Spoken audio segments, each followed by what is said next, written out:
Dear friends and students, you are listening to the book Glimpses of World History by Pandit Jawaharlal Nehru.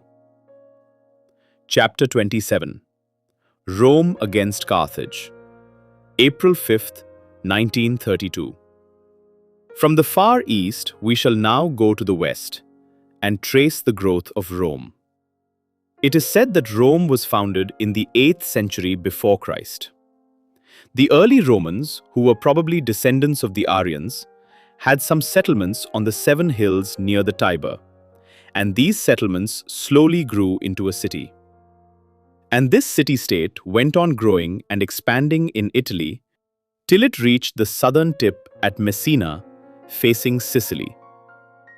You will perhaps remember the city-states of Greece. Wherever the Greeks went, they carried this idea of their city-state with them, and dotted all over the Mediterranean coast were Greek colonies and city-states. But now in Rome, we are dealing with something very different. To begin with, perhaps Rome was not unlike the Greek city-state, but soon it spread by defeating the neighboring tribes. The territory of the Roman state thus grew and comprised the great part of Italy. Such a big area could not be a city-state. It was governed from Rome, and Rome itself had a very peculiar type of government. There was no big emperor or king, nor was there the modern type of republic. Still, the government was a kind of republic, dominated over by the rich families owning land. The Senate was supposed to govern, and this Senate was nominated by 2 elected persons called consuls.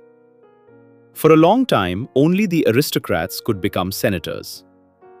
The Roman people were divided into 2 classes: the patricians, or the rich aristocrats, usually landowners, and the plebeians, who were the common citizens. The history of the Roman state, or republic, for several hundred years is one of conflict between these 2 classes. The patricians have all the power, and with the power goes money. The plebeians, or plebs, are the underdogs with neither power nor money. The plebeians go on struggling and fighting to gain power, and slowly some crumbs fall to their lot. It is interesting to note that in this long struggle, the plebs successfully tried non-cooperation of a kind. They marched out of Rome in a body and settled down in a new city. This frightened the patricians, as they could not get on without the plebs, and so they compromised with them and gave them some slight privileges. Gradually, it became possible for a plebeian to attain high office, and even to become a member of the Senate. We talk of the struggles of the patricians and the plebeians, and we are apt to think that no one else counted. But besides these 2 groups, there was in the Roman state an enormous number of slaves who had no rights of any kind. They were not citizens. They had no vote. They were the private and personal property of their master, like dogs or cows. They could be sold or punished at the sweet will of the master. They could be freed also under certain conditions, and when they became free, they formed a special class called freedmen. In the ancient world in the West, slaves were always in great demand, and in order to fulfill this demand, huge slave markets arose, and expeditions went out to capture men and women and even children in distant lands and sell them into slavery. The glory and the majesty of ancient Greece and Rome, as of ancient Egypt, had for their foundation a system of widespread slavery. Was this system of slavery equally prevalent then in India? Very probably it was not. Nor did China have it. This does not mean that there was no slavery in ancient India or China. But such slavery as existed was more or less of the domestic kind. A few domestic servants were considered slaves. India and China do not seem to have had labor slaves, huge gangs working on the land or elsewhere. Thus, these two countries escaped the most degrading aspects of slavery. So Rome grew, and the patricians profited thereby, and grew richer and more prosperous. The plebeians, meanwhile, remained poor and were sat upon by the patricians. And both patrician and plebeian combined to sit upon the poor slave.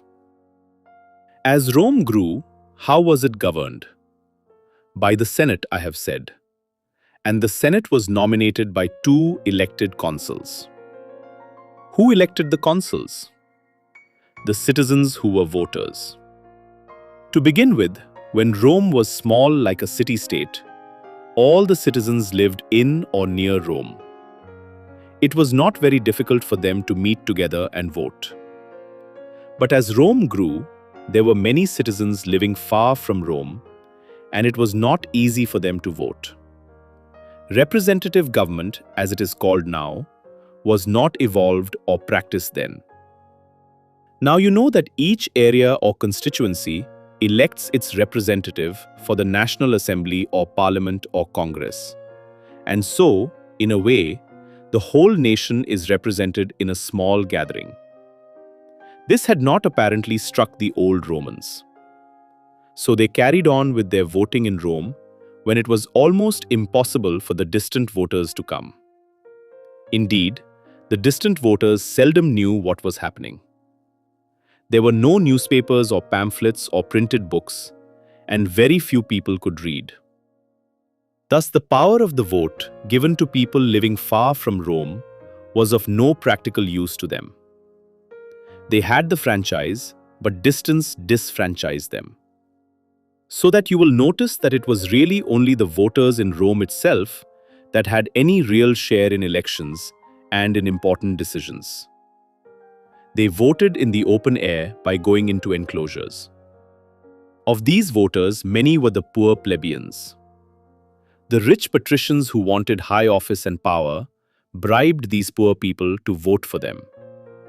So that Roman elections had quite as much bribery and trickery as sometimes even modern elections have. As Rome was growing in Italy, Carthage was growing in power in North Africa. The Carthaginians were the descendants of the Phoenicians and had the tradition of seamanship and of trade. Theirs was also a republic, but it was, even more than that of Rome, a republic of rich men. It was a city republic with a huge slave population. Between Rome and Carthage there were, in the early days, Greek colonies in southern Italy and Messina. But Rome and Carthage united to drive out the Greeks, and, having succeeded in doing so, Carthage took Sicily, and Rome came right up to the tip of the Italian boot. The friendship and alliance of Rome and Carthage did not last long. Very soon there were clashes between the two, and bitter rivalry developed. The Mediterranean was not big enough for two strong powers facing each other across the narrow seas. Both were ambitious. Rome was growing and had the ambition and confidence of youth. Carthage, to begin with, perhaps looked down a little on upstart Rome and felt confident of its command of the seas. For over 100 years they fought each other, with intervals of peace in between. And they fought like wild animals, bringing misery to vast populations. There were 3 wars between them. The Punic Wars, they are called. The First Punic War lasted 23 years, from 264 to 241 BC, and ended in a victory for Rome. 22 years later came the Second Punic War, and Carthage sent a general, famous in history, named Hannibal. For 15 years, Hannibal harassed Rome and terrorized the Roman people. He defeated their armies with great slaughter, notably at Cannae in 216 BC. And he did all this with little help from Carthage, from which he was cut off, as the Romans held command of the sea. But in spite of defeat and disaster, and in spite of the perpetual menace of Hannibal, the Roman people did not give in. and fought on against their hated enemy. Afraid of meeting Hannibal in open battle, they avoided such battles and merely tried to harass him and cut off his communications. The Roman general, who was specially fond of avoiding battle in this way, was a man called Fabius. For 10 years, he thus avoided battle. I mention his name not because he was a great man and therefore worthy of remembrance, but because his name has given birth to a word in the English language, Fabian. There are Fabian tactics which do not force the issue.